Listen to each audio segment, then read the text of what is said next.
सुबह मुंह नहीं धोते थे, उससे पहले तो पढ़ाना शुरू कर देते थे, ऐसा चाहिए था कोचिंग कराना।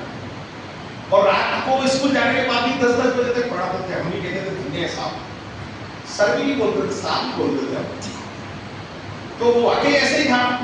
तो अगर ऐसा ही रहा तो आउटडेटेड तो होना ही उसमें, नए तरीके आते नहीं। पढ़ाने के लिए पंचपदी है, वो आपको सीखनी चाहिए। आप सबने अगर बीएड किया है तो सिखाया तो आपको वहां भी है, लेकिन हमने कितना ग्रहण किया और कितना वैसे पढ़ा सकते हैं। हो सकता है यहाँ पंचपदी की बात आई हो, नहीं आई तो आएगी। आप उस तरीके से पढ़ाना सीखिए। वो क्या है, ये जो NEP 2020, NCM 2023, ये दोनों साथ है, ठीक है। NEP मतलब नेशनल एजुकेशन पॉलिसी, उसके तहत आपको पढ़ना है, तो पढ़ाना है तो ये उसी तरीके का है कि हम बच्चों का कैसा ध्यान दें। इसलिए एक आदर्श शिक्षक कैसा होना चाहिए। तो जब एक टीचर की बात चली, उन्होंने कहा कि आपका स्थान भी सकता हो, तो एक जगह का इसी प्रकार का एक प्रसंग है।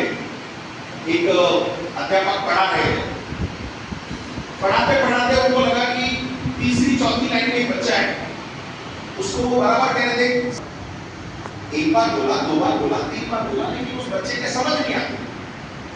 जब लगातार बोलने के बाद भी उसके नहीं आया, तो जैसे ही कालांश परिवर्तन हुआ, उन्होंने कहा इधर बोले तेरे समझ में नहीं आती, मैं तेरे को पूरे कालांश में टोकता रहा, सामने देख, सामने देख, सामने देख, तू सामने नहीं देखता है। क्यों नहीं देखता है? ऐसे बोला, जोर से बोला। तो बच्चा अपनी उस मासूम आवाज में बोला, सर, क्योंकि सरकारी स्कूल की बात, तो बोला सर, मुझे इतनी दूर से ये ब्लैक बोर्ड नहीं दिखता। क्या बात कर रहे हैं? हाँ सर, मेरे को नहीं दिखता है। दिखता हो सर, मेरे को इतनी दूर से दिखता नहीं। कब से ऐसा? उनका 3-4 साल से। 3-4 साल से? हाँ, पास हो जाता है तो हमें पास हो जाता है। देखो दिखता नहीं है? नहीं सर, नहीं।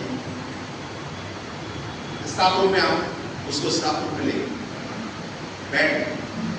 क्या करती है माँ? पिताजी के पापा नहीं है, माँ वो चौका बर्तन करती है, मैं वो मेरी माई है।